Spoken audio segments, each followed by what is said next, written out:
माँ दधिमती का यह मंदिर इतिहास, आस्था, भक्ति और कलात्मकता का एक सुंदर संगम है।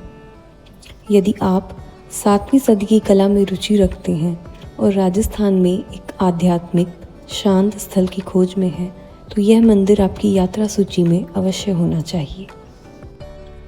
माँ दधिमती का यह मंदिर उत्तर राजस्थान के नागौर जिले के जायल तहसील में गोट और मांगलोद गांव के बीच स्थित एक प्राचीन शक्तिपीठ है। यह मंदिर माँ दधिमती को समर्पित है, जो लक्ष्मी का अवतार हैं और जिन्हें दाधिच कुल की कुलदेवी माना जाता है।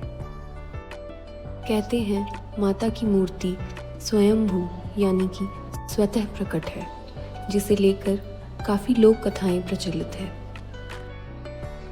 एक लोक कथा के अनुसार माता ने स्वयं अपनी प्राकट्य की जानकारी एक गवाले को उनके सपने में आके दी थी।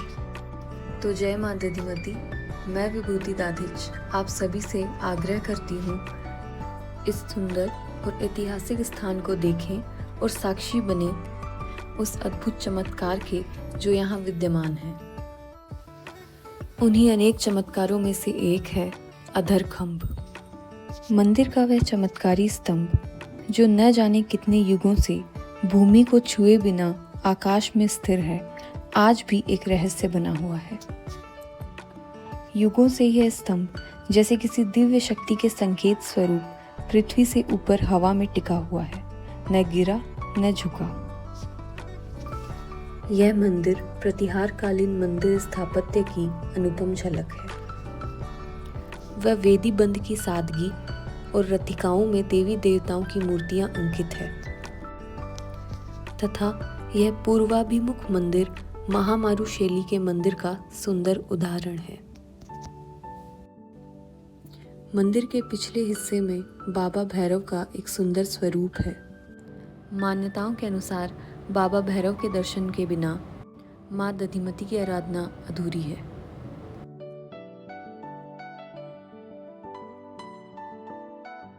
गुंबद का निर्माण 1300 साल पहले हुआ था, जबकि मान्यता है कि माँ का प्राकट्य हजारों वर्ष पहले हुआ। इस गुंबद की विशेषता यह है कि मंदिर के गुंबद पर हाथ से पूरी रामायण उकेरी गई है। रामायण के विविध प्रसंगों का मनोहारी मूर्तियांकन तो तत्कालीन मूर्ति शिल्प का जीवंत उदाहरण है। मंदिर के कर्णपथ पर अग्नि, यम, वरुण आदि दिक्पालों की प्रतिमाएं हैं। मंदिर के चारों तरफ अनेक देवी देवताओं की कथाओं का वर्णन मिलेगा। कहीं राम सेतु निर्माण तो कहीं समुद्र मंथन जैसी अनेक कथाओं को हाथ से उकेर कर गुंबद की शोभा बढ़ाई गई है। यह भूमि ऋषि दधीची के त्याग, तपस्या व बलिदान की भी साक्षी है। महर्षि दधीची पितामह ऋषि अथर्वा और माता शांति के पुत्र थे। वह उनकी बहन माता दधिमती थी।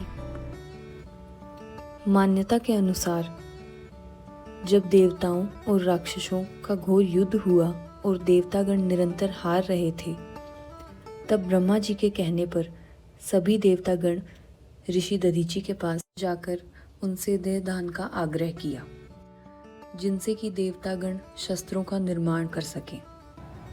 उनके आग्रह को ऋषि दधीची ने सहज स्वीकार कर लिया। सुरभि गौमाता ने अपनी जीभ से उनकी त्वचा शरीर से उतार दी। विश्वकर्मा ने उनकी हड्डियों से एक वज्र और 3 धनुष, गांडीव, पिनाक और सारंग बना दिए।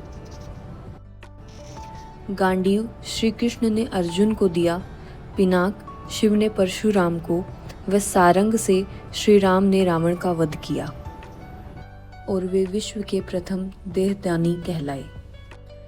ऐसे महादानी दधीची की हम संतान हैं। महर्षि दधीची के देह त्याग के समय उनकी पत्नी माता वेदवती, जो कि उस समय गर्भवती थी, उन्होंने पति वियोग में सती होने की इच्छा प्रकट की, लेकिन गर्भ में पल रहे शिशु के कारण यह असंभव था।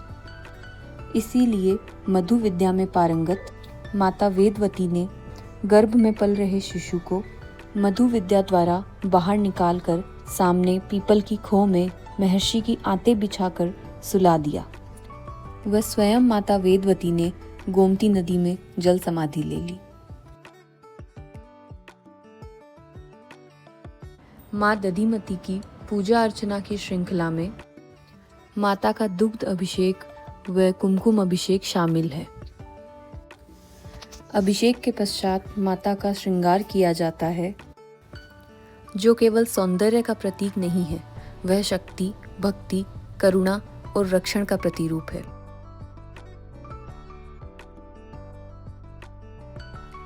श्रृंगार के पश्चात मां को भोग लगाया जाता है।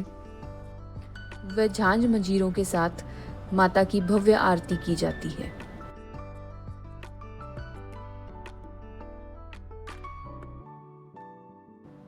मैंने इस यात्रा के माध्यम से कुल देवी माँ दधिमती व कुल देवता महर्षि दधीची के बारे में एक संक्षिप्त जानकारी देने का प्रयास किया है। वह इससे अगली यात्रा में मैं आप सभी को पिपलाद मुनि, माता का कपाल कुंड व वेद विद्यालय के बारे में जानकारी देने का प्रयास करूंगी। इस यात्रा में मेरे साथ बने रहने के लिए आप सभी का धन्यवाद। जय माँ दधिमती।